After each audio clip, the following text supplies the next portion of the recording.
Really dig the new intro we selected. Great job. Yeah. Great job. Really like what you selected there. Found this. This is one, the credits, if you're watching the YouTube, the credits are there because it was one we actually paid for the licensing for this one. So there it is. Credited in there. But yeah.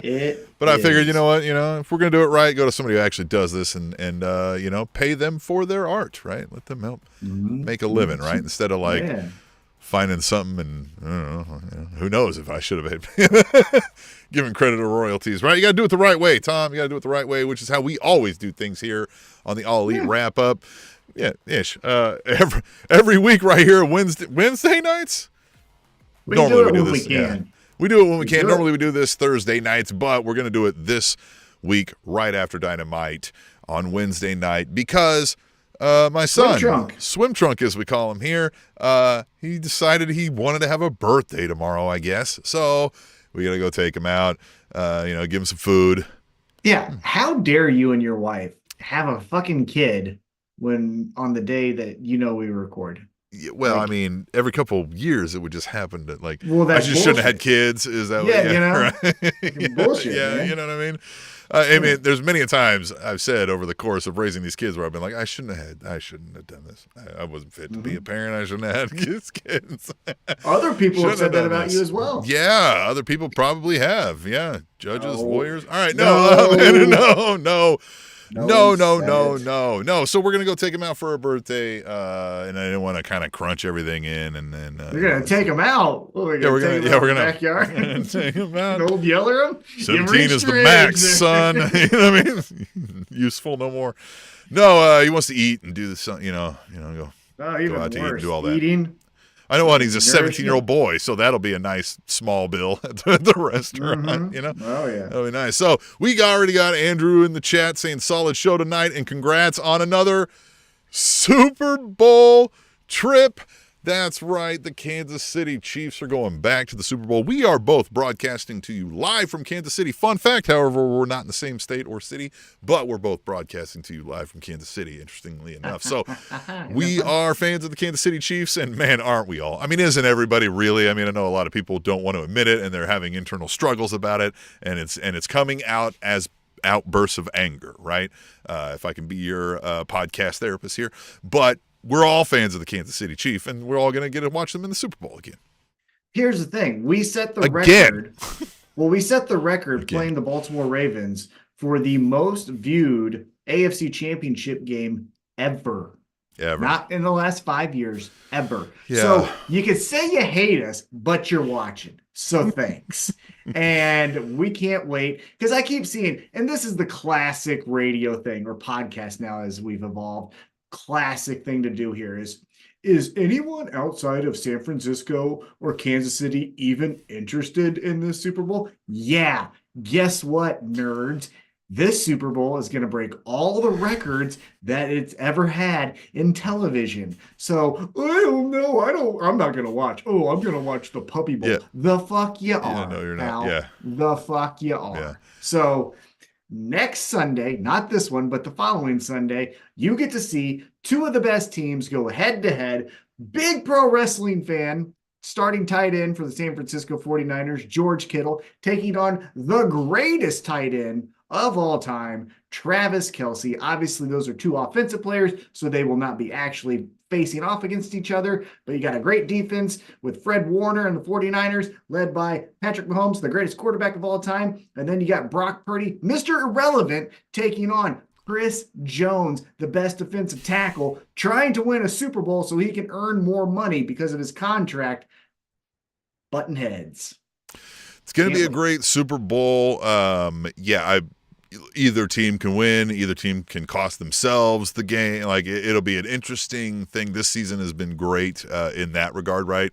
Every game, you never really knew, like, hey, man, any team in every game across the board in the NFL, it felt like you're like, any of these teams could screw up and lose these games. And so we'll see what happens in the Super Bowl.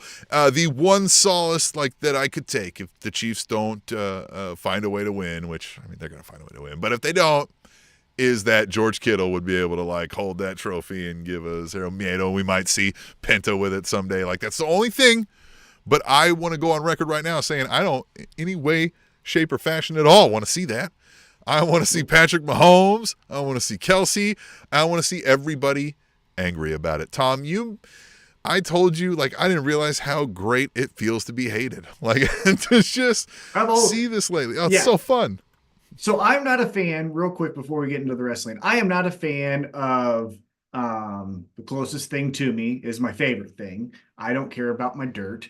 So like growing up saying local sports team, I don't give a shit. So I grew up because my favorite baseball player, that guy right there, Derek Jeter, played for the New York Yankees. Now, fun fact, not to say like I'm a Johnny come lately, I was a fan of his rookie year when he was sitting the bench and they lost to Seattle in the playoffs. But nonetheless, they go to win 3 consecutive championships in a row. Everyone here in Kansas City, and it felt so good. It felt so good to just walk down the halls of my school, just feeling that hate. I fucking love it. Fucking live for it. And I always wanted my football team to be that way because I love baseball. Baseball's amazing. But if I were to rank them, if I'm being honest, football would be above baseball. And so I've always wanted the Chiefs to do that. I love the Chiefs. Derek Thomas, we can go on and on and on. I worked for the fucking sports radio station and did the post game for the Chiefs for the only sports station really that was covering them during that time period. Anyhow, so now that we're that, I fucking feel it again. Yeah. I'm walking the halls and I feel it again and I love it. Fuck you. I love it too because you know what else has come around is all the like, oh, the refs are cheating for them and that sort of thing. And I love it so much more now. I'm just like, hey, listen, I'm like, I don't care if it's scripted and the refs are cheating. I'm just happy now that we're on the side that it's being benefit for. Like, bring it on, boo me all you want. I don't care. I'm here for it. Yes. Yeah, I tell you what, we got a really fun game. But yeah, so that's been going on. Tim, what else is going on in your world? Are you, so you got a son's birthday, anything else happening in the wild, wacky world of Tim Rainer? Nothing too crazy, man. Work is busy, doing all that stuff, preparing for the birthdays, watching the wrestling, watching the Chiefs Super Bowl. That's all I've got. What about? Is there anything crazy in the world of Tom? Did you, dude, did you get elected president or what? Well, no, I told you this through Messenger, and I want to spread the gospel of sumo wrestling. Yeah. It is the fucking shit. I love it. There's so much great technique. There's fucking strength. You got to know. So here's a fun fact that I didn't know as I got into it. Because I listened to another podcast. They have a Discord channel. We all decided MMA is kind of getting fucking really lame. Not the fighting, but the people. So we're like drifting away from it because it's a bunch of Trumpism. Anyhow, so we're like, sumo, let's try that, right? And we're all getting into it. It's fucking cool. But the one thing I didn't know is everyone, knows of push them out of the ring, right? Well, also another way you can lose is if you snap them down and any part of their body touches. So like if you were to run at me and I just hit your head down and you put your hands down to brace yourself and you fall even within the ring, I win. So there's a bunch of like, you can't get too low, you can't get too high. Any other way. Dude. So there's a lot of technique involved then, because you can't just wildly swing in and just battle ram the guy. You got to actually there's this guy. Move there's him. this guy. Yeah, there's this guy. Fucking love him. His name is Ura. U-R-A. He's a fucking bad boy. You know why, Tim? Because he wears pink. And I fucking love that people are set off by colors. That just warms my heart, how stupid people are. But he wears pink, and so he's a bad boy. But he does the fucking thing where he does his underhook and then back dive on the fucking person. He also does this elbow crank where he just fucking breaks the guy's elbow and then walks him out. Oh, it's so fucking cool. Anyhow, he's fucking also awesome. And then Ana Soto. Yeah, I said it right. Ana Soto, fucking crazy. Love this guy. He's all about the snap downs and push outs. Fucking cool. The fucking grips they gotta get. Oh, dude, it's so. I don't know shit yet. I still don't know shit, but it's fucking rad. Oh, dude, but I think we got to get a YouTube video of you trying this now. I want to get you in the outfit. Totally. So, cool. Because here's the reason why I really do like it, like genuinely like it, is because, I've been doing mixed martial arts since 2012, right? Yeah, and so Yeah, so one of the things that you always do is called pummeling, where it's like we go chest to chest. I have an underhook, you have an underhook here. And so then we go like this, and that's how we warm up. And then you start to grapple, right? Then we're really going underhooks. And that's what sumo is. Obviously, there's a huge collision when you first start, but then everything else is that. So, like, I kind of get it. You know what I mean? As far as like, oh, okay, he's going for the overhook to grab, to then, reverse here to take his leverage, or a knee pick, stuff like that. So I'm a little advanced as far as like what I'm looking at, but the terms, there's 15 leagues, the top 5 leagues get paid. The pro wrestling tie-in, so where we get into our pro wrestling, the best the best sumo wrestler is known as Yokozuna, and all the wrestlers that are in the top 5 divisions are known as Rikishis. So there you go. Oh, shows that whole McMahon creativity, right? That whole like. Well, that's why Rikishi would wear the fucking right the garb that the Samoan wrestlers wore. So, fucking love sumo. If you want to talk sumo with me, just find me some way, and I'll talk with. Let's talk sumo. This is what we're talking about. Sumo. We want to make friends. We want to talk about not just All Elite Wrestling. We can talk about whatever. Find us out there. We have an email, aewrapup@gmail.com. You can send us an email. You can send us a voicemail. You can send us a video mail. We'll play it here on the show. We'll read it here on the show. We'll listen to it on the show. All of those things. You can send us a thread. We're on threads at all_elite_wrapup. Instagram, the same thing. Send us a message there, right? Use a hashtag. I don't know. Somebody did today. We got Mr. Fourth Row. We'll talk to him. Let's just do that right now, Tom. At Mr. Fourth Row. We'll get this one. We'll bring this up because I don't know that you know much about what happened at this event. Mr. Fourth Row says, I loved the R-Truth tag in at the Rumble last night. I laughed so hard and enjoyed it. Hashtag thread in the wrap up. We're gonna workshop a hashtag, but I like that. That's actually pretty. It's long. It's long. It's long, but maybe we'll work on that. But I didn't watch any of the Rumble. I did see that. Shocker. CM Punk was injured. Weak mind, weak body. That's what someone really smart said one to him. Would have right to his face. Thought that would happen. Who would have guessed? Who would have foretold on a podcast? Yeah, that this would happen? Well, again, John Moxley said it to his fucking face. He's like, "You got a weak mind and a weak body." And then guess what? He got hurt in that match, and guess what? Then he got hurt again. So shocker. I will say some of the best stuff to come out of this is Drew McIntyre's Twitter. Is killing Drew it McIntyre's posts are really, really funny right now. In regards to R-Truth. I don't know what happened at the Rumble, but I will say, obviously, because again, algorithm, I see WWE clips, and he can. I want to choose my words carefully here because I almost fucked up there. Here's where, because here's where I think we all need to, and I'm not trying to be like holier than thou and everyone should be going after, because I fucking love to do the suck it. But like I love to do the suck it stuff, right? You know what I mean? So I'm not trying, yeah, exactly. To this day, still people do. But can we not have the dumb black guy anymore in wrestling? Look at him. He's running around. He doesn't know what he's doing this time. Like, that kind of feels racist. That R-Truth, the black guy, is always the dumb one. Right? Who else is the dumb one? To me, it just doesn't even correct. To me, even if you isolate him and nothing else around him and watch over time, hasn't this given... What I don't understand is,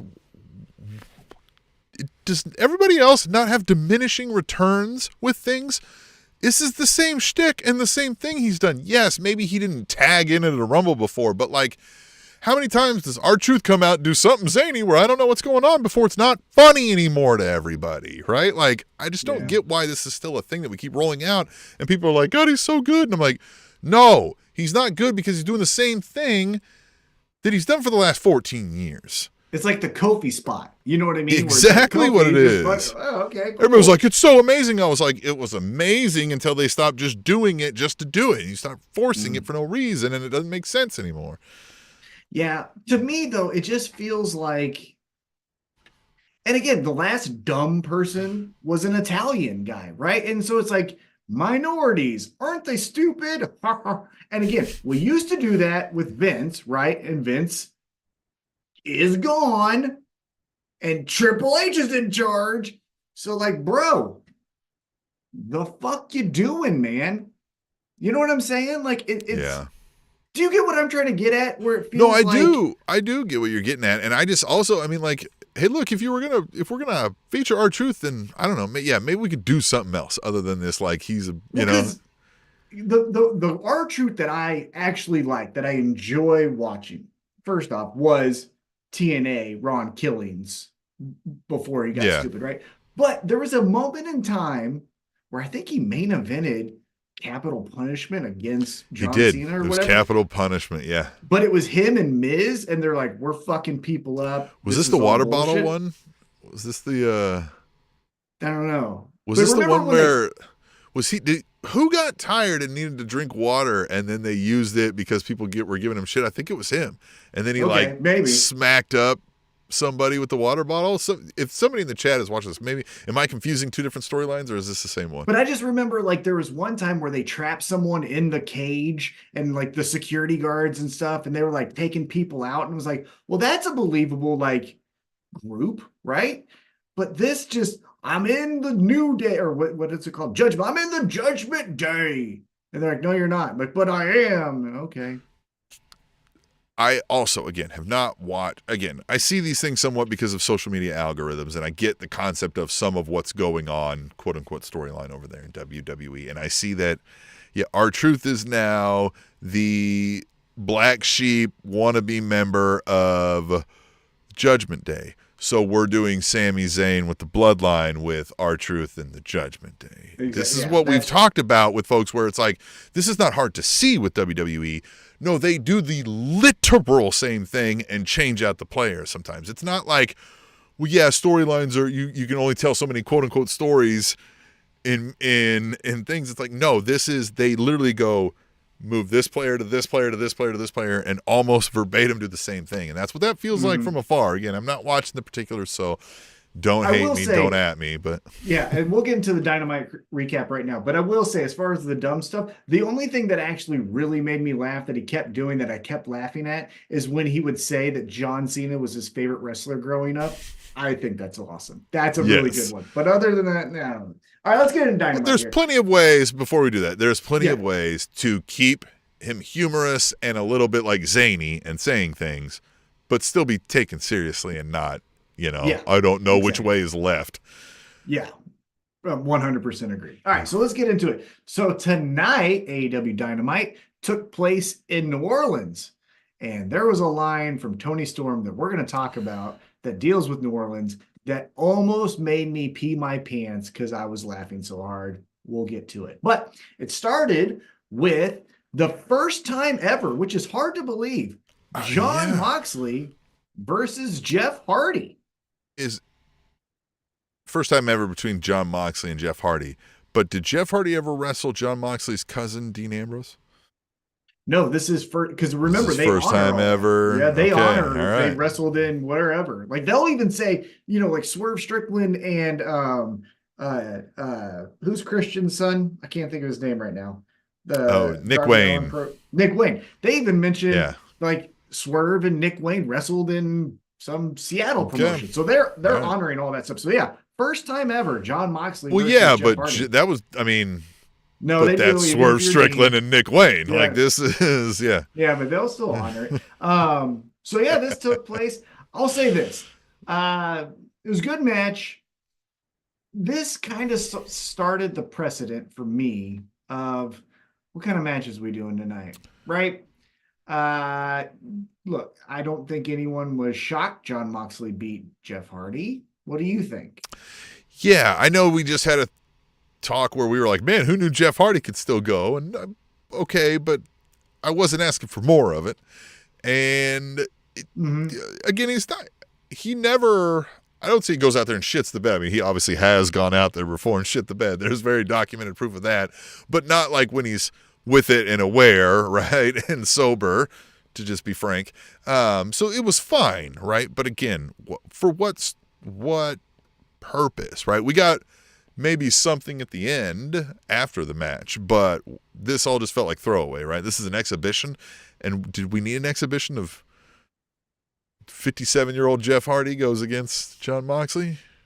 Yeah, to me, not necessarily hey, right, like Jeff Hardy, but like it was a storyline thing. There wasn't a match, and this is kind of my overall feeling instantly after Dynamite's over, of like I I knew everyone who was going to win. There wasn't anyone tonight where I was like, well, shit, who could win tonight? I knew every time, and that kind of stinks because that kind of feels like a little bit of AEW dark. You know what I mean? Where it's like that I got the same feeling across the board, and we'll discuss it throughout the show. But like, I even think specifically with this match and even a couple others, like even the match participants and what they're doing, it felt like, what did we even get out of this? Right? Like, we don't care that Jeff Hardy lost. We don't really care that Moxley won. Now, maybe we care about what happened to Moxley as we get there, but So maybe that's after it. the match, so after the match, Jon Moxley goes to shake his hand. Jeff Hardy refuses and then doesn't flip him off, but does the like this thing, and then not the middle finger. His again. little This is when you guys are cornballs. You're just straight up cornballs. Come on. What are we doing there? But the interesting thing is then Jon Moxley goes, all right, well then get the fuck on. And he notices in the crowd, there's the 4 CMLL guys, and they start jawing at each other. And CMLL guys goes, well, we're going to fucking jump this ramp, which AEW security, what the fuck you doing? And they Flex, get where in you the at? ring. They just get in the ring and they're like, hey, we're going to jump you. And Moxley's like, all right, well, let's see what happens. And then they beat him up. No Blackpool Combat Club. Must not have been there. Already on flight to the next town. It happens, right? Well, because Bryan Danielson has a match Saturday with one of the members from CML on Collision. I don't know where Yuta and Claudio were, but they weren't there either. So Moxley gets beat up by all 4 of them, which then 2.0 Matt Sydal and Christopher Daniels runs in to make the save. CMLL is like, fucking suck it. And there we go. So potentially CMLL versus Blackpool Combat Club. We'll get some initial fighting here. CMLL versus BCC. This is some classic pro wrestling, right? We're going to bring in another promotions folks, so we got to set that up, and it'll be here today, gone tomorrow, right? So little mini quote-unquote storyline, right, to build to that, I guess. And it'll be fine, right? The wrestling will be fine. It's not exactly always our cup of tea, that style of wrestling, right? But, I mean, we'll enjoy it for what it is, and I'm sure they have some of the top of the best doing it. So we'll get good stuff out of that, but nothing like, that we're going to be remembering, I think, years from now. So, I enjoyed this for what we got, and I was just like, all right, what's next? Well, the thing that I left with was hopefully, because as far as I know, Blackpool Combat Club doesn't have a match. None of them have matches. It looks like it might be Bryan Danielson, Eddie Kingston, but that's still not official or anything like that. So I thought, well, there's 4 of the CMLL guys. There's 4 members of Blackpool Combat Club. Do we do like a blood and guts at Revolution and say like, we're getting real with this motherfucker? You know what I mean? That would be interesting, but I don't know. We'll see what happens. But we keep it moving. Next up, I would rather they like turn this into a CMLL versus AEW every year, and then we get that like it's a blood and guts match from the 4 best from CMLL taking on the 4 best AEW, right? Who aren't in title matches at that pay-per-view, but you know what I mean, like that kind of thing, right? I would maybe prefer that, and maybe we get there. Maybe that's what this, but we'll see. We get a dealer's choice match up next. We get Toa Leona. Is that how you say it? Nailed it. I think you nailed it. Versus Adam Hangman Page. Hangman. Cowboy shit. And again, good match. Hangman wins. I didn't feel at any time Toa Leona is going to win this thing. So here's another thing. Pro wrestling in general. Listen up. We've done this storyline in almost every pro wrestling federation or organization or whatever you want to call them that's ever existed. where at some point in a feud between two individuals, we set up, all right, well, you're going to have a match and I'm going to have a match, but I'm picking your partner and you're picking mine, right? Or that's picked by somebody, right? Like somebody's directing that for them, right? One of those guys got to lose one of those matches. Has it ever happened in the history of pro wrestling, right? Did the I mean, I'm sure there's some examples, right? But like, that's what this felt like. It was just kind of like, okay, he's not going to lose. Like, we're not having Hangman lose the Toa, right? I mean, as good as he is, and that guy deserves to be in the meat division, which side note, we've been talking about the meat division. Like, maybe let's put that on ROH. It needs something to stand out. Do the meat division. They got the pure division, the pure title, meat division. Would love it. Yeah. It would make you buy the subscription if you saw Powerhouse Hobbs and Brian Cage. Big meaty men slapping meat. Yeah. So the way that I pick your opponent, you pick my opponent, the only two ways that I think it's interesting is if it was me and you, right? I cost you the match. So now in the ranking systems, you have a loss. That's one way. Or if the purse money. Not necessarily, yeah, but I'm talking about AEW specifically because they're doing the rankings, or the competitors that, the guy that I picked for you and the guy that you picked for me has a story of their own. So, for example, if Hangman would have picked Darby for Swerve Strickland, and in that match, the Young Bucks come and cost Darby the match, well, now I'm interested because Darby now has some real fuel to hate the Young Bucks. It's also egg on your face or Swerve's face or whatever it was, right? Yeah. And then Swerve gets the victory, which is needing the outcome of, but it's in a more compelling way than just he beats a mid-carder like Hangman does here. Yeah, and more so what I mean, it's more egg on Hangman's face in that scenario, right? And he's over there like, what the fuck, Young Bucks? You know what I mean? Like, he can even go be like, guys, what the fuck, man? They'll be like, oh, listen, hey, listen, we're conducting business. You're fined $500 for stemming, you know what I mean, for bothering us while we're talking to another employee, right? And you can just be like, God damn it. Yeah, I'll pay it, but this is bullshit. Yeah. Yeah, can I pay you in beer?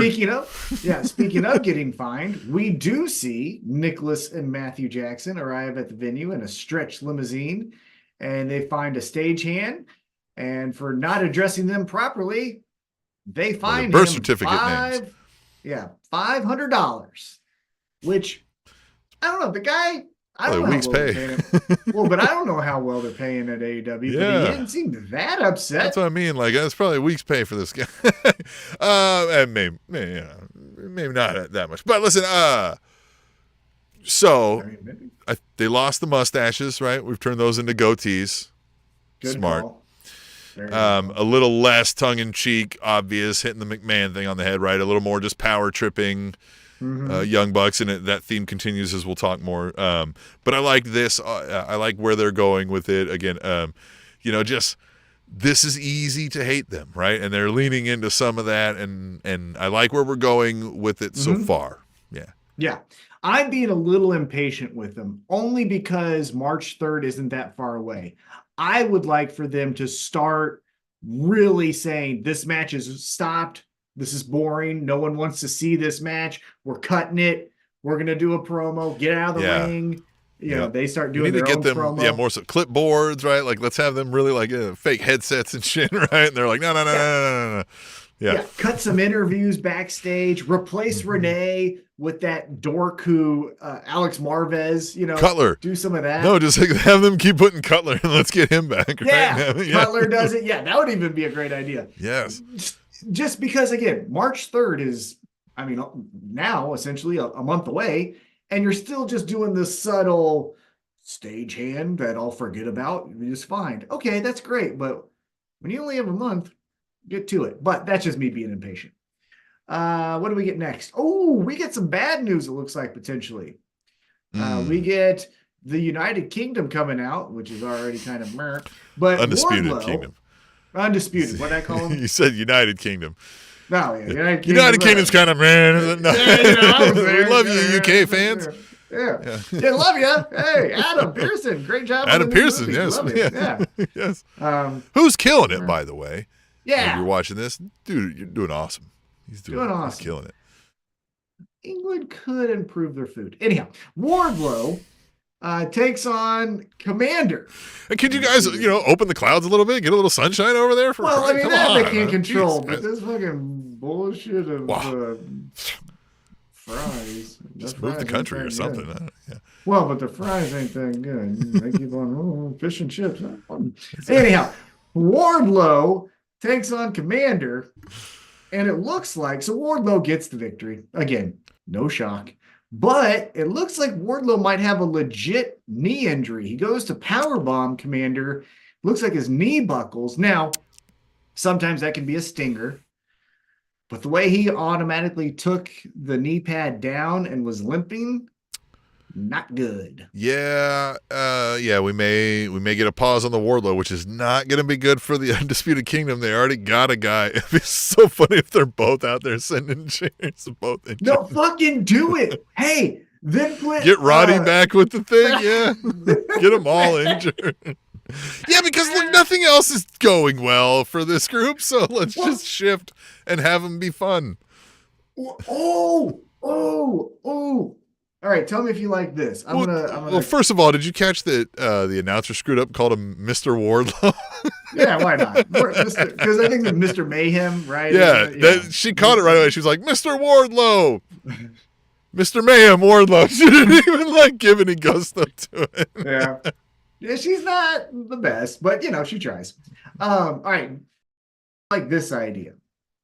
Just coming up with it on the fly. Because again, these matches, not a ton to talk about, so we don't want a 10-minute episode, but we also aren't going to go too long here. Okay, so Wardlow may be legitimately hurt, right?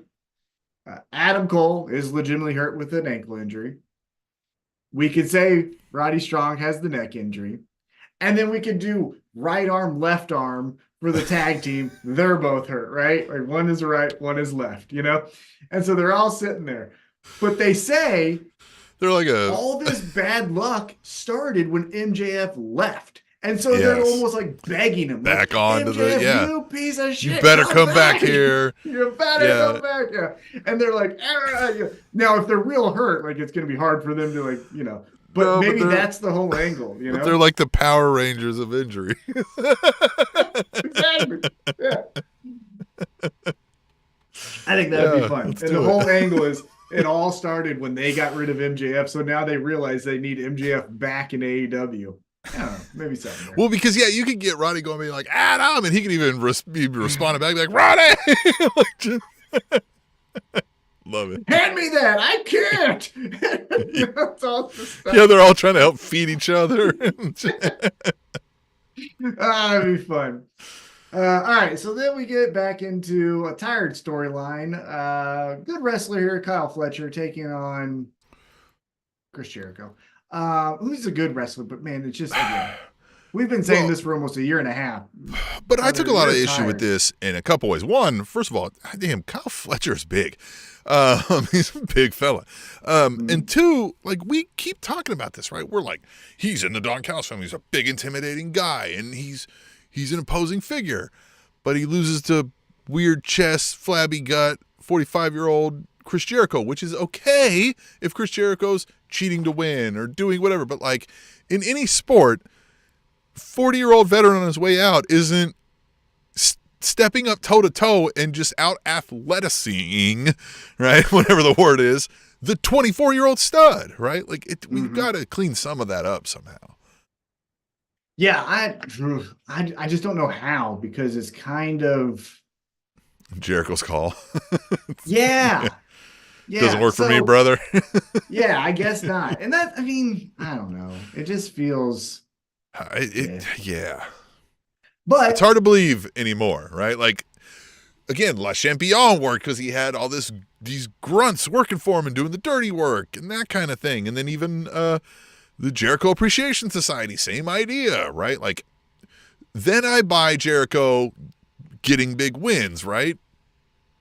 But but you're also kind of setting a precedent with the Don Callis family where Jericho loses to Sammy Guevara, Jericho loses to Powerhouse Hobbs, Jericho loses to Takeshita, but Jericho beats Kyle Fletcher. Why just wouldn't it? But now here's the thing that you could potentially do, because I think the storyline is done. Fucking get it over with. It's stupid. However, and I don't know the status of real life shit because I don't like to know that. But assuming Kyle Fletcher's partner, the United, what were they called? The Aussie Open or something like that? Aussie Open. Aussie Open.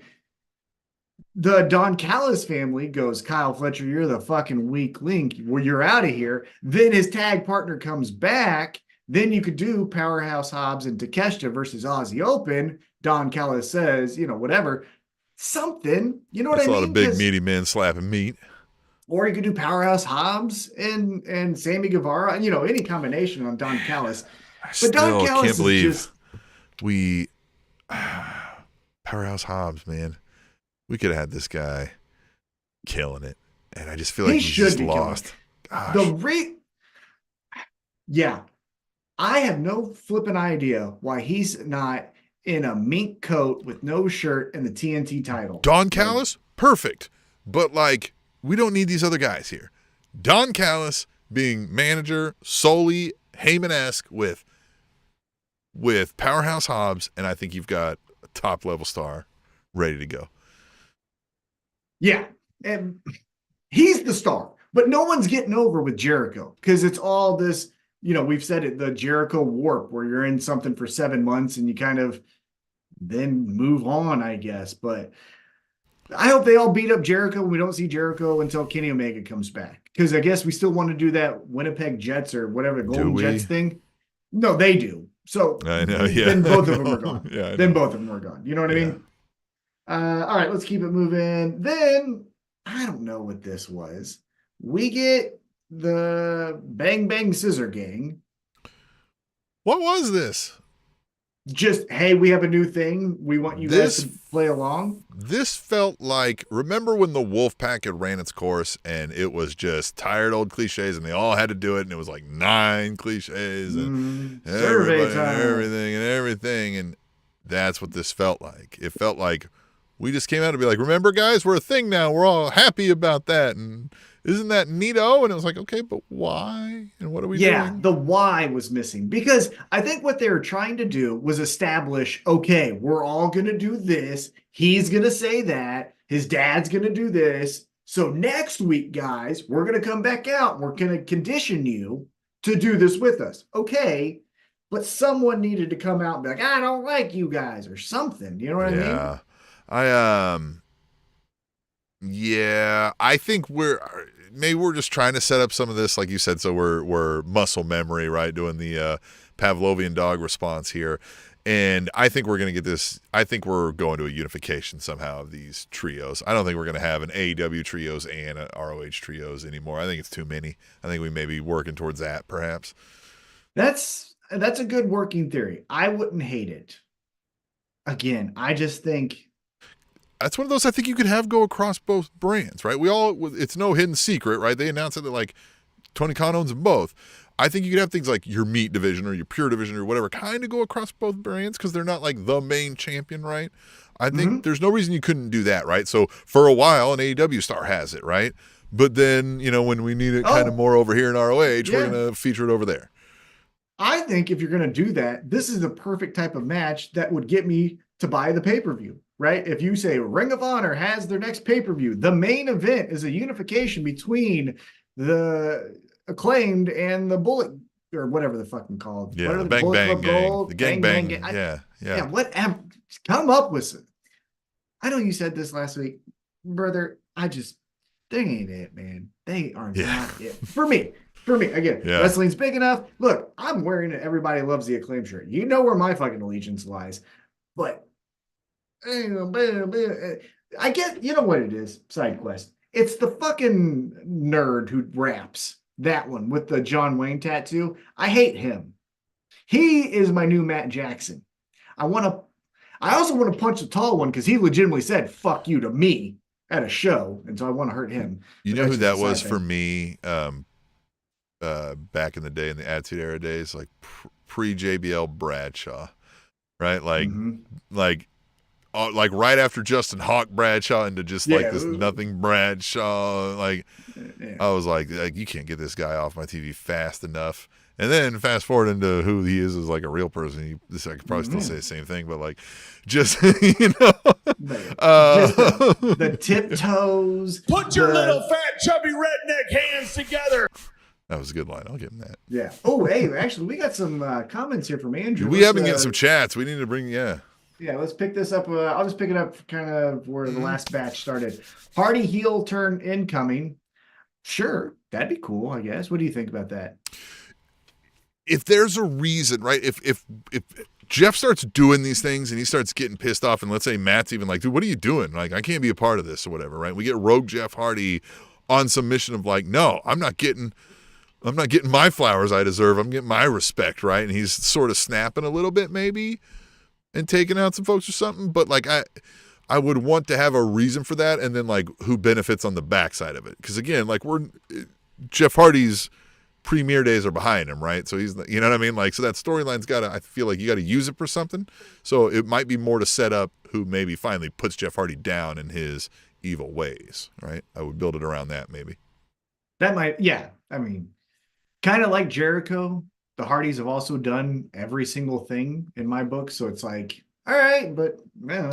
The only thing I would caution against it is because Jeff Hardy's going to make it weird, right? He's going to paint his face all dark, weird stuff, and it's just going to go over the top. It's not going to be like, seriously, be like, no. Like, in fact, I wouldn't hate I'm not wearing this paint anymore, Jeff Hardy, right? Like I need this bullshit, right? Like, I'm just going to come bring shit to you, you know what I mean? And show you I'm one of the best to ever do it, right? God damn it, Tim. God. You got the pencil? Damn. Yeah. No, I don't want the pencil because I don't want this to we happen. just lost you, I think. Know. Did you mute you or did you unplug? No. Oh, did I? What? What happened? You hear me now? Hear me now? It says you're coming across. Maybe I just can't hear you. Yeah. Here, am I coming in here? I'm going to check over here. Hello. Anyway, I'll keep it moving. Well, Tom's got a Jeff Hardy idea. It sounds like we'll touch base back on that, but we'll get back to Andrew Alpenshaw's chats here. He says, I do like that they are taking on BCC right away. Makes them feel big. Swerve pick Leona to punish Hangman, win or lose. I get that idea, right? As opposed to just like it's not about who's winning, but good. You're still trying over there, Tom. All right, you hear me now? Andrew said, I think you're 1 week off of the Bucks costing Darby a match. Do you hear me now? No, I can't hear you now either. I don't know what happened here. What is going on? What did I touch? I hear me. The chat folks will tell us, can they hear Tom? Or am I just not the one hearing it? It looks like you're coming across. Uh-oh. I hear you. Damn it.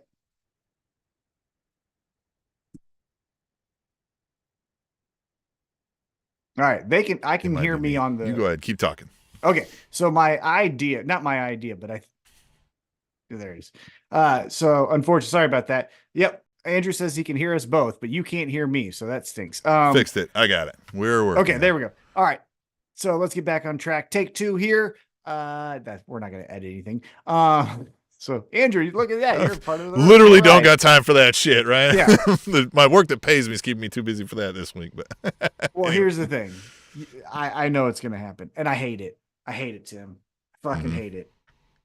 Oh, with Jeff Hardy. It's one of the worst things to ever happen in Spanish announce table history. He's bringing back Willow. Oh my God, no! Yep, no, that I didn't even motherfucker fathom that as an idea. Willow! It's my alter ego, Willow. Oh, so when I said take the face paint off, you realize no, he's gonna go the other way, and he's gonna go Willow, and I'm gonna vomit all over this microphone when it happens. God damn it! Yeah, send that to ROH too. Yeah, but no one's gonna stand up to him because he's Jeff Hardy.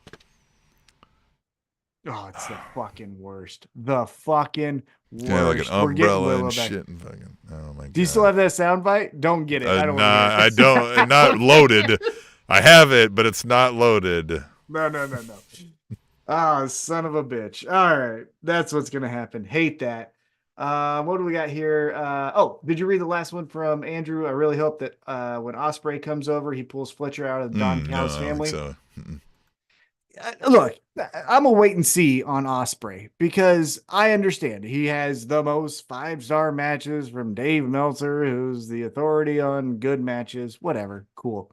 And like I said, again, wrestling's big enough. You can love Will Ospreay, I can love Bruiser Brody, and we're fine. It's all fine. But I need Osprey to cut some promos and get me built into this character. I am just not a person who your matches make me love you. I need more. Unless you're I'm going to just destroy, right? Like that can be kind of cool. Taz did that to a certain extent. You know what I mean? But yeah, so Osprey, I don't, again, know anything about him besides the small amount of things he's done in AEW and some clips that I've seen. But as far as a character, wait and see. We'll see what happens. Yeah. Speaking of characters, though, in our next matchup, we got Deonna Purrazzo, the Virtuoso, taking on Taya Valkyrie, who, fun fact, pisses my wife off every single time she's on TV. Fucking hates her. My wife, we were going to do a thing. Let's peek behind the curtain real quick. We were going to do a thing where it was tepid takes. And my wife was just going to do like I think Chris Jericho should maybe slow it down, right? Like just nothing, because I forced her to watch it, right? She reads a book while AEW's on and all of that. And so she loves Eddie Kingston, but she hates Taya Valkyrie. So this is what she says almost every time. And she's not going to listen, so it's fine. Almost every time she goes, so she has a Mexican nickname. She's a dancer, but she's also a Valkyrie. So what is she? And then also she now makes out with her husband. So like she's a sex fiend. And I go, love, I don't know what the fuck she is. Yeah, I don't know. I don't know. Look at that. Andrew says tepid take sounds great. I know we need to get some more. It's hard because she doesn't like being mean. I like being mean. It's fun. It fuels me, but she's the good one in the marriage. So we'll see, but maybe, but she hates Taya Valkyrie. So that's what I was going to say. So she takes on Deonna Purrazzo with Tony Storm on commentary. And Tim, we have already got Nuru massages, learned what that was. Right? Yeah. And then Andrew, great take. Andrew says Taya Valkyrie's gimmick is choose your own adventure. That's perfect, actually. Because whatever the fuck it is this time. Well, but I think it might be better than. Hello? God damn it, Tim. You did it. I fucking. Hello?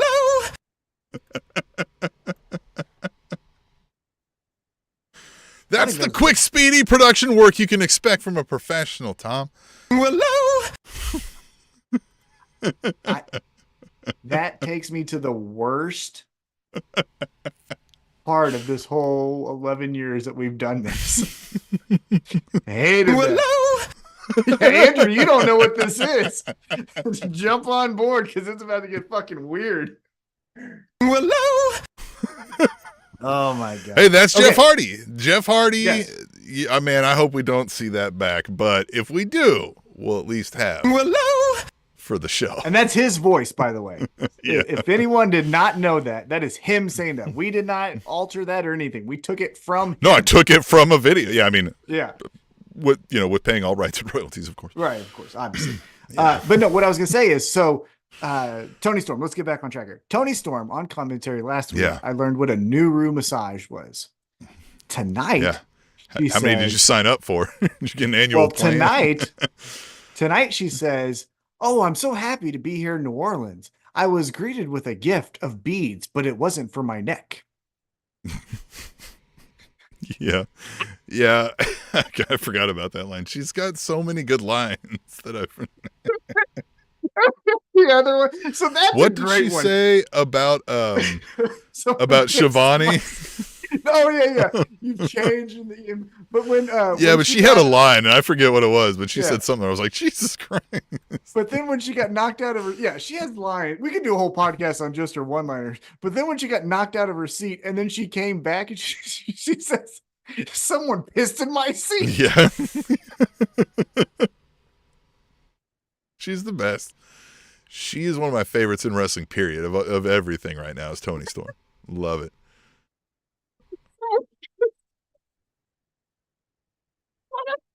You know what happened. I don't care what Toni Storm so much. So pissed in my seat.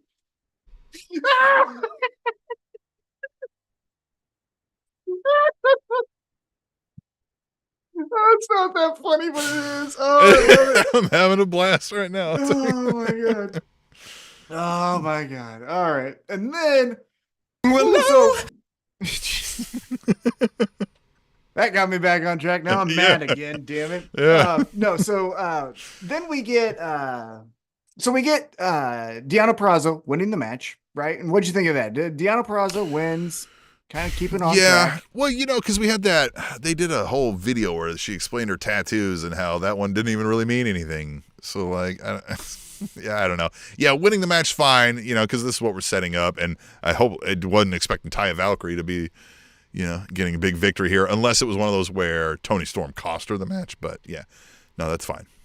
I forgot to have that in my rundown, but I did kind of like that where she says, look, I've got all these tattoos, but then I've got this duck and it meant nothing. But then it started to, because it meant me and Toni Storm. So that's the one thing where she had an opportunity, and maybe it was cut for time, but the opportunity was there, I think, where she could have won this match and then said, hey, Toni, what's the tattoo mean to you? Like, really make or break character.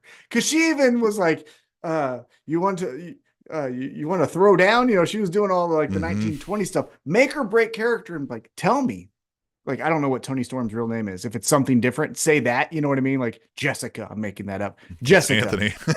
Yeah. But like, tell me that. Tell me what the duck means to you. And then make her go like, oh, you really want to know? Ooh, this is how you could do it for just a moment in time. Ooh, here's a pen moment. So everything's black and white, right? Right? But you get her, Deonna Purrazzo, to cut a promo in the ring after this match and say, what's that tattoo mean to you? Because I told you what it means to me. And then Toni Storm gets in the ring. Now, the audience wouldn't really see this moment, but then you take the black and white off. And she goes, you want to know what it means to me? And she says all the things. And then Luther kind of like taps her on the shoulder, and then she gets right back into it. We go back to black and white, and then she never like acts on it again. That would be something interesting where you could just, there she really is. And then right back to, oh, someone pissed in my seat. Yeah, love it. Yeah, no, I like that idea. I like it. Ah, that's the fucking best. Also, it was announced tonight, this was in my notes here, next week, Toni Khan has a big announcement. So let's do a fun little guessing game. Tim, what's the big announcement? I've seen a lot of people float the idea that it's like the max streaming deal, which, I suppose that could be it. Yeah. I could be something like a women's Continental Classic, right? I think I saw that idea floated. That's the two feelings I get, right? It's either the streaming deal or it's something like we're announcing a new thing, right? A new thing kind of like that, right? But I'm hoping it's something women based, right? They're going to do something to kind of feature them. Yes, that's my. So if I were to rank them, right, my desire would be I want it to be a streaming deal. That's number one. I want it to be to where I can go back and watch Blood and Guts, where I can watch, some of the other classic matches that have been on just AEW Dynamite. I'm not even asking for the pay-per-views. If you want to say like pay-per-views excluded, this is just Dynamite's catalog, I'm still fucking cool with that, right? That would be first. Second would be something that sparks the women's division, a Continental Classic with a surprise entrance. Mercedes Monet, right? I don't want that, but that's right. It would be a big splash. I think it's also going to be a big splash, but I don't think it's any of that. What I would bet money on is it's the Rainmaker. Okada. It's the Okada Okada signs announcement. with AEW. That's what I'm guessing it is, which is fine. He's cool. Don't know really much about him besides he does this and he has an awesome drop kick. Yeah, but that That's feels about like one where you can make that announcement. If Mercedes Monet is coming to AEW, I don't feel like they're just going to do like, oh, we signed her, here she is. She'll do one of those like lights go out, music comes on, she's standing there with her, fucking word rings and whatever, and all that jazz, and she has different colored hair this time. If at the pay-per-view, God, that would be awesome. If at the pay-per-view, Tony Storm beats Deonna Purrazzo because Britt Baker cost her the match, right? Then you could do Britt Baker, Deonna Purrazzo because they're already best friends in real life. So just do that, right? So you lose, but you get something going on. And the lights go out, lights come back on. Mercedes Monet does her whole thing. And then you just have Tony Storm go, Wendy Richter? And it's just like, Wendy Richter doesn't realize that Mercedes Monet is like threatening her. She still thinks that lights going out means a Wendy she's Richter even asked her, she's like, have you seen Wendy Richter? Did she send you here? Yeah, did you say, well, yeah, what does she have to say to you? What did she say to you? Yeah, just keeps looks around. That'd be great. All right, let's get back into AEW Dynamite. We'll go backstage. We got Renee Paquette. She says, Darby, tell us why you love Matthew and Nicholas. And Darby's like, what the fuck? Yeah, that was weird. And then Matthew and Nicholas with their headset on walks in and was like, hey, yeah, tell us why. Tell him. Hey, yeah. And you're an original, remember? Like, this is cool. So why? And this is the first. Oh, he said he's like, because we're featuring guys like us, young. He's like hot. Yeah, but this was the first time that I can recall where they start to really shit on Sting, where they're like, he's old, he's taking money from you. They've usually just been respectful and said the thought of Sting is what we're getting rid of. Now they're saying like, no, Sting sucks. So what did you think of the promo? Again, better, right? Easier to hate him, right? Like I don't need to hear the reverence that you have, right? As a villain for the guy going out, like just fucking shit on him, right? This is spoiler. This is made up. You know what I mean? Like shit on him a little bit. So I like that, right? That was one of the highlights for me was basically she was like, tell me why you like the Young Bucks. And he was like, what the fuck? Like, what? Yeah. He's like, excuse me? Because that went through me for a loop. I was like, did she just fucking ask him that? Which credit to the Young Bucks, like, you deserve a raise. Way to ask that question. And she was like, yeah, cool. You fucking ham. Yeah. So Darby doesn't answer. He just says he's focused on winning the world titles. Earlier in the night, we got a sit-down interview, I guess, in a gym. I didn't know why they were just sitting in a high school basketball arena. Yeah, what the fuck? Yeah, that felt weird. Yeah, and they just did their, we're gonna beat you. Well, you stink. Okay, cool. All right. Well, and hold on. So they say no physicality, right? But I'm sorry. Throwing water in somebody's face, that's not physicality. Like, I don't understand what that. Yeah, okay. Water isn't physical. Yeah. Okay, yeah. Right. Yeah. That wouldn't hold up in court, right? You can just go around throw water on people and not get any assault charges ever. I wouldn't think so. No harassment or nothing. Nope. That's not how it works.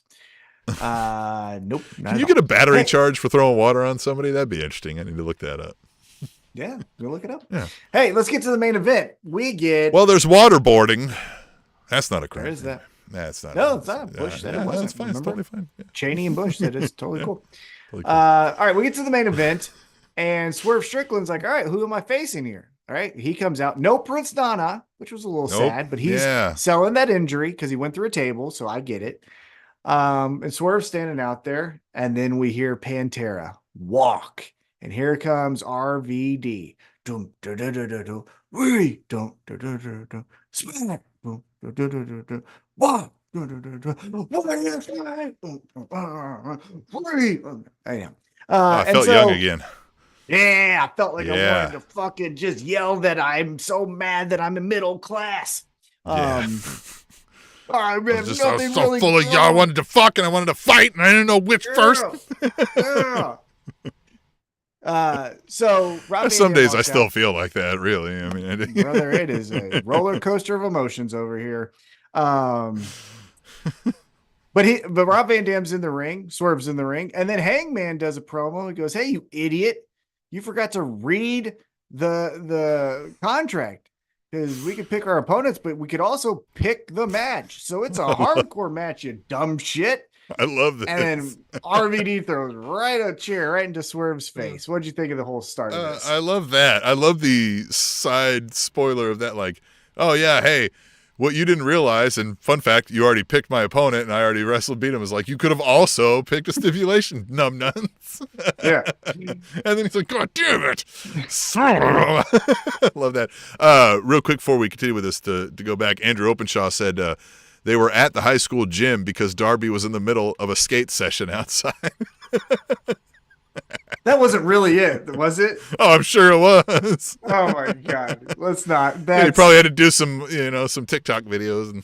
And Tony Hawk wanted me to do an ollie. He wanted to see my ollie. I don't know what that means, but I've heard it. Mean deal. Yeah.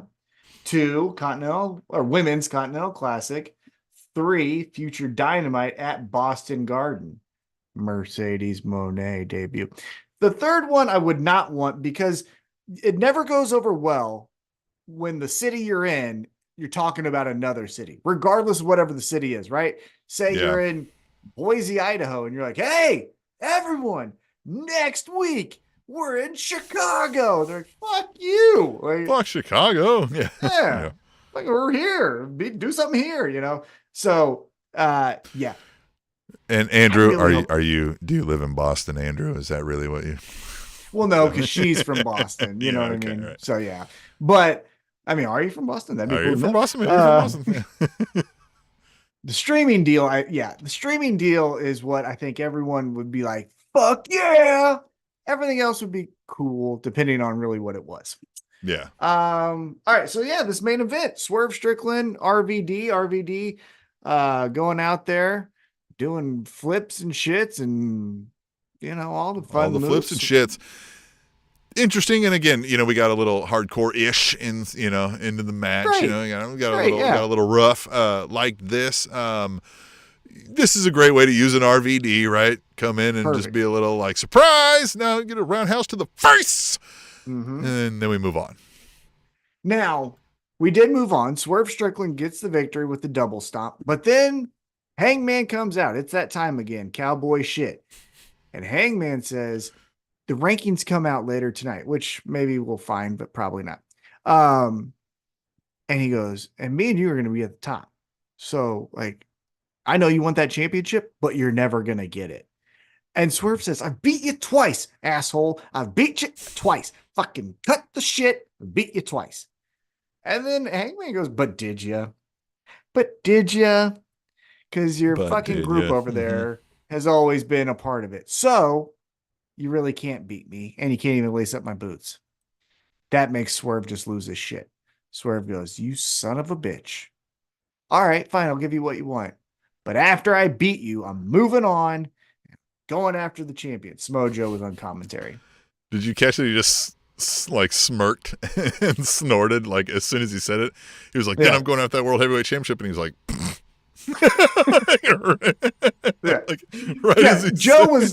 Joe was great. Andrew says Joe on commentary was great too. Putting RVD over throughout was a nice touch. Yeah, he was telling about how RVD's kicks will knock your teeth out, all of those things. And Samoa Joe, obviously, he was doing commentary towards the end of his WWE run. He knows how to do this really well. Yeah, tonight he did a fantastic job as well. Because we're doing the show tonight, right after Dynamite, and so the next day I didn't have a chance, but what Hangman said when he entered the ring after Swerve's victory was, congratulations, you evil bastard. And I'm going to steal that as a clip that we'll use again. Yeah. I was just like, I love this Hangman getting angry about stuff. Yeah, well, he seems to have a new fun one-liner each week. Because last week it was like, new year, new me, or new year, dumbass. Yeah. Because he's like, this whole I beat you. Yeah, this whole Hangman don't give a fuck kind of attitude, I'm loving. Yeah. I'm loving. Yeah. Can't drink in here. What the fuck's that about? You know what I mean? Like, just get out of my way. I'm here to fuck shit up. So next week, the big announcement here is next week we get Swerve versus Hangman 1-on-1. The winner takes on Joe at Revolution. So Tim, what do you think? Man, my initial thought process was we'll probably get Swerve over this time and let him get his title shot.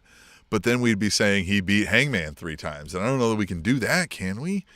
So I don't know. I wonder, I think we may get the 3-way still. I think we're going to get some sort of schmoz finish. They can't finish because they're just beating each other to death and the referee can't make sense of it or whatever it is, right? And there's a no finish, right? Or they're both laying there dead and can't answer the 10 count or something, right? Something like that. Yeah, I feel like it's going to be some way. Yeah, your motherfucking group still got involved. Something like that. Andrew Openshaw, he says that we haven't had a time limit draw in a while. ... And that's probably exactly it. Probably hit. Nailed it. So, something to that. Yep, definitely. Hey, before we wrap up here, and don't want to dive too deep into it, but I think this is fun since it is the debut of the rankings. I have the rankings pulled up from AEW. You want to hear it? Oh, yeah. Let's do it. Yeah. All right, so the world champion, I'll go through the men's titles, the women's titles, and then the multi-man titles in AEW. So your men's champion, world champion, Samoa Joe, TNT champion, Christian Cage, international champion, Orange Cassidy, Continental Crown champion, Eddie Kingston. That's a thing, yep. The contenders, here it is. For what? It doesn't say. It's just an image. I think you could just pick what you want, I think is what they say. Yeah. Like, I think it's, yeah. So your contenders, your number one contender is Swerve Strickland. Swerve, okay. Put in number one. Number two, Hangman, Adam Page. Number 3, Willow. God damn it. It's not Willow? No. All right. Don't do it. All right. I will. Number 3 is Adam Copeland. Oh, okay. Mr. Cope Open. Yeah. Number 4, John Moxley. Okay. And then number 5, Roderick Strong. Okay. Well, I think they want Roderick Strong to be number 5 so that it makes sense for him to challenge the international champion Orange Cassidy. I get that, I guess, right? That makes sense. All right, let's move over to the women. Your women's world champion, Timeless Tony Storm, and your TBS champion, Julia Hart. The number 1 contender, Deonna Purrazzo. Okay. Number 2, Thunder Rosa. She's had like 2 matches since she's been back. Okay. Number 3, Hikaru Shida. Okay. Number 4, Sky Blue. Mm. And this is silly, but number 5, Mariah May. Why? What about the better? Willow. What about Chris Statlander? Yeah. I don't, yep. Here we go. Now let's go to the tag team champs. They are Ricky Starks and Big Bill. They are. Contenders. Number 1 contender, Sting and Darby Allin. Of course, because, all those tag team, they matches are they've been winning. undefeated. Yeah, They are undefeated. They are. Number 2 is a shocker. I'm not kidding you. This is a legit shocker. I wouldn't have, if you gave me 100 guesses, I wouldn't have said they're number 2. Okay. You want to give it a shot? It's a legit shocker. I'm not like joking and be like, oh, you didn't see the Young Bucks? It's not the Young Bucks. I'm trying to think of who. No, I don't got it. What is it? John Silver and Alex Reynolds. No. Why? Okay. All right. But hey, I like those guys. I love them, but Yeah. number 2, don't know why. Number 3 makes no sense to me. Bryan Danielson and Claudio Castagnoli. Have they tag teamed? Yeah, once on Collision, but number 4, Private Party. Yeah, like what they're doing right now. And this shows you the lack of depth in the tag team division. Number 5, Trent Beretta and Orange Cassidy. Yeah, maybe we shouldn't have brought the rankings back. But just remember how deep of a division this was? And also, no offense to Orange Cassidy and Trent Beretta or John Silver and Alex Reynolds, but just instantly looking at it, no FTR? No FTR. Okay. All right, now we got the Trios champions. It is the Acclaimed and Daddy Ass, Billy Gunn. Number 1 contenders, pretty interesting here. Bullet Club Gold. Number 2, don't fucking get it. Never seen them, but I guess they're number 2. It's the Hardys and Mark Briscoe. That happened. Did it happen? I don't know. Number 3, Dark Order. Okay. Number 4, FTR and Daniel Garcia. Jeez. What? Okay.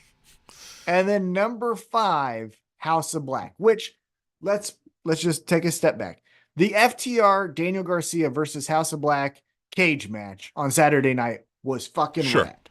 100%. But 1 apparently means you're the 4. That means there's no depth again. 1 win and you're number 4. You're not even the worst. Because this is when you can steal from ROH. You could put Dalton Castle and the boys in here. You know what I mean? What about the Gates of Agony, who were the Trios champions? Yeah, things like trios, things like offshoot titles, like your Continental Class. I would make those cross the 2 and then use them where they're needed, based on the storylines and what you've got going on.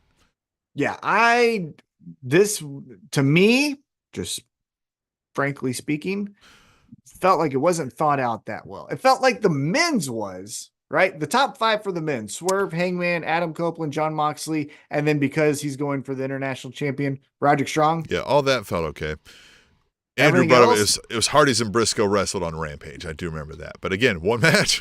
Like it's 1. Yeah.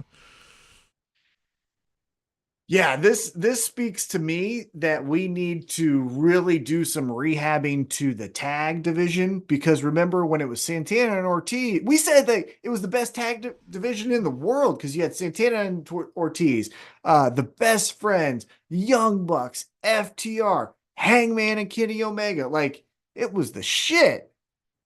Not now. I mean, Jesus Christ, guys. These fucking dumb shits. I can do this better right fucking now. Take out John Silver and Alex Reynolds as number 2. Move up Bryan Danielson and Claudio, because, I mean, that's just a better name, right? But then fucking put in Powerhouse Hobbs and Takeshita.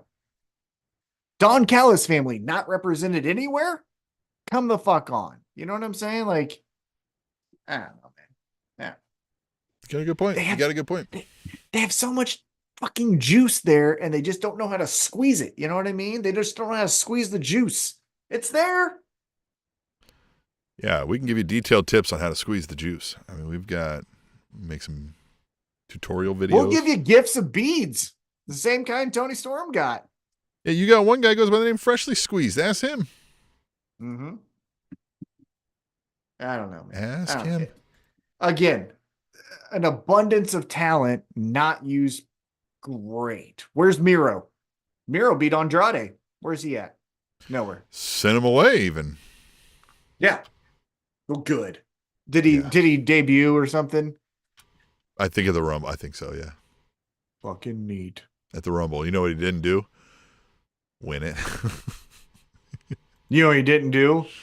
Make an impact. I didn't even know. I was just guessing. Yep. Was the Rumble good? Probably not. I don't know. Probably not. I don't know. Has it been good in a while? All right. Let's not leave on that sour note. Let's say thanks to all of our... Yeah. Oh, yeah. Here's what I'll say. If you're listening on the podcast, joining in the chat, send us what you think the ranking should be. Put your top 5 of whatever it may be, right? It could be the men's, women's, tag, or trios. What's your top 5 for those if you disagree with the top 5 that AEW has? That's a good talking That's point. a good one. Yeah, send us some stuff, and then we'll read them right here on the next week. Yeah, each week you could say who you think your top 5s are. That's the thing that you could always talk to us about. You could talk to us about anything you want to, because we need some friends. You need some friends. I know you do, because you're a wrestling fan. So become friends with us, and we'll talk more pro wrestling. We'll talk all elite wrestling. We'll definitely talk about and we'll talk about whatever you want to talk about right here next week on the All Elite Wrap Up.